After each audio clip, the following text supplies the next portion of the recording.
How do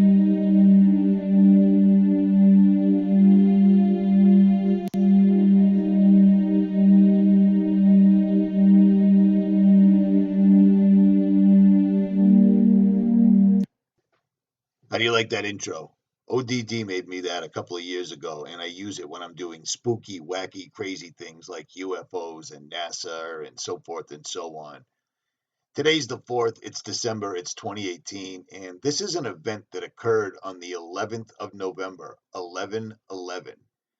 Now, I already sent this entire article to the YouTube channel Truth Happens because Amy happens to be really good with this stuff, and she predicted that some anomalous, unusual, strange event would happen on 11/11. Now, most of us attributed that event to this: the fires in California, more specifically the Camp Fires, because they're calling it the most destructive fire in history.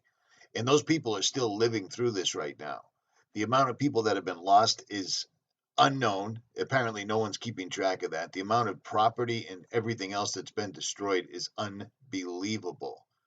So when this occurred, it was in the exact same time frame, and it made sense. It still could be because, like I told you, these guys do everything in a multifaceted manner.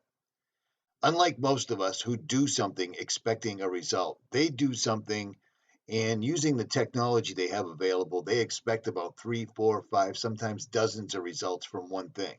Do you follow what I'm saying? At any rate, back to the island. So apparently, when National Geographic isn't showing transgender children on the front of their covers, yeah, yeah, remember that? So apparently, when they're not pushing this particular agenda, they're talking about the Earth, geographic things, geology, so forth. And what this is talking about, it says a strange wave rippled around the world, and nobody knows why. It says instruments picked up seismic waves more than 10,000 miles away, but bizarrely, no one felt them. Think about that. These guys are claiming that thousands of seismographs picked up some sort of anomaly under the earth. Okay, on the morning of November 11th, just before 9:30, a mysterious rumble rolled around the world. The waves began roughly 15 miles off of Mayotte, a French island between Africa and Madagascar. They buzzed across Africa, Kenya, Ethiopia, New Zealand, Canada, and even Hawaii. So they made their way from here, from right here, all the way to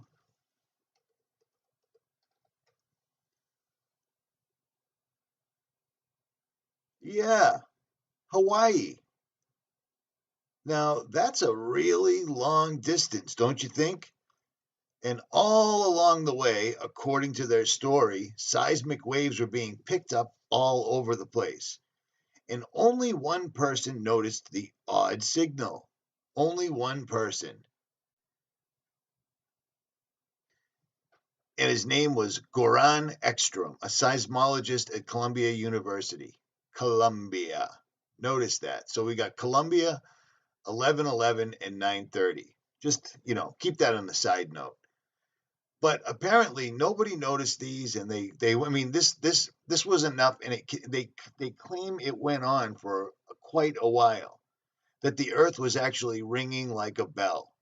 So I'm looking at this story and I'm not exactly sure what to make of it. You know what I mean? I love the photography. That's amazing. Just FYI.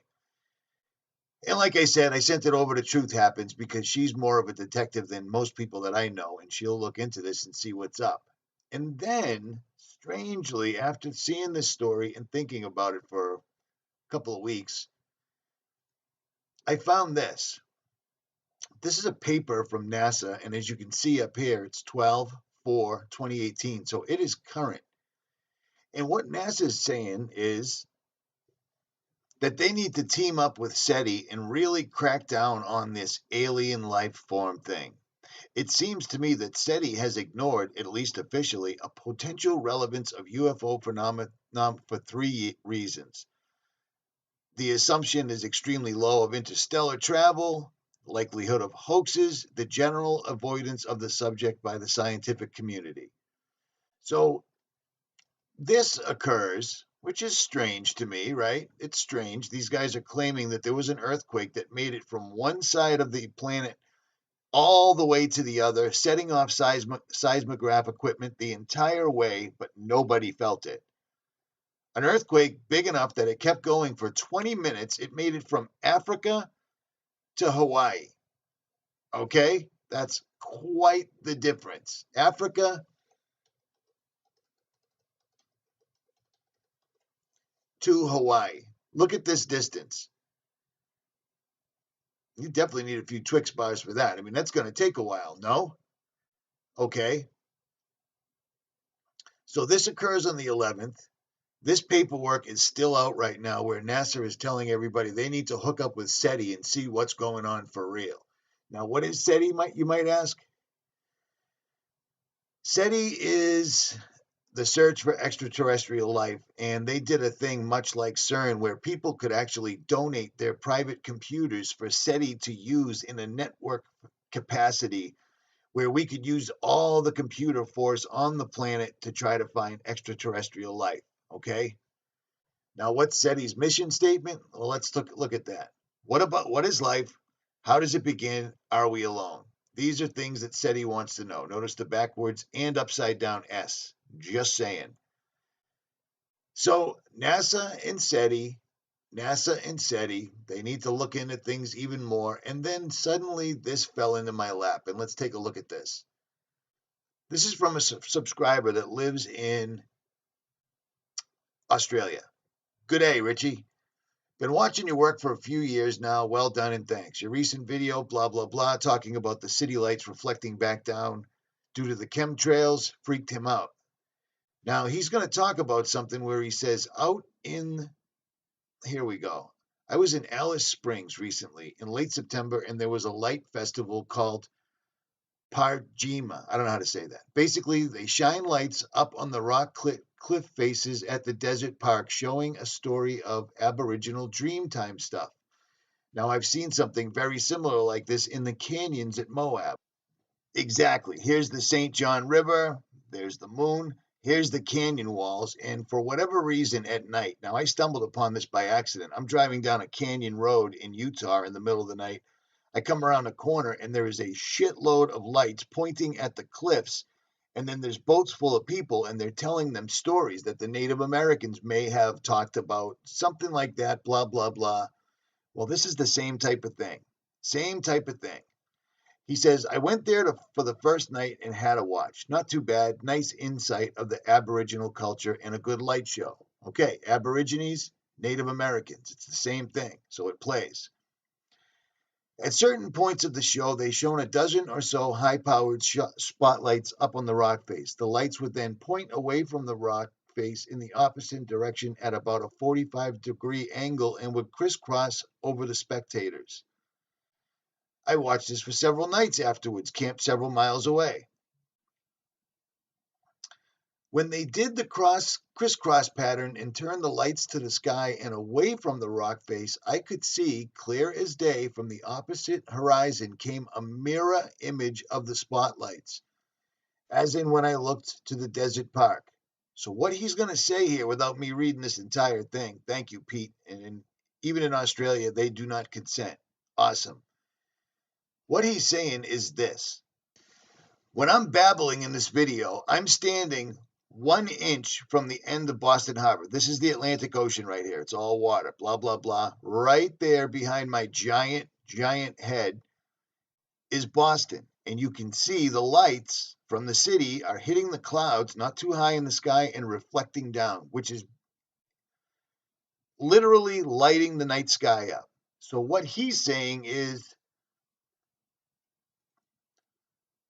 when they were doing this lights show, there was so much crap in the atmosphere, even in Australia, because they're doing this all over the earth. Everyone's getting chemtrailed. There's a lot of people. Oh, it's beautiful skies here. Well, I've been all over the United States, and I get emails from people from all over the world, and they're spraying everywhere. What he's saying is they were shooting these lights up. They were hitting a wall of chemtrails and reflecting over here in a totally opposite direction. Do you hear what I'm saying? They were shooting the lights, here, but the lights were bouncing off the chemtrails and showing up over here. Do you get it?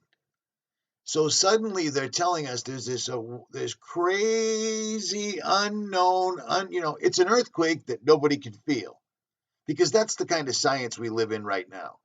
It was an earthquake that was felt all the way across the world, all the way across the ocean, from one side to the other. Every single piece of equipment picked it up, but nobody felt it. But that doesn't matter. Who cares? It still happened. They're setting the stage. So, what are they claiming? That there's some deep underground spaceship from our ancient ancestors that SETI just discovered, that NASA just hooked up with?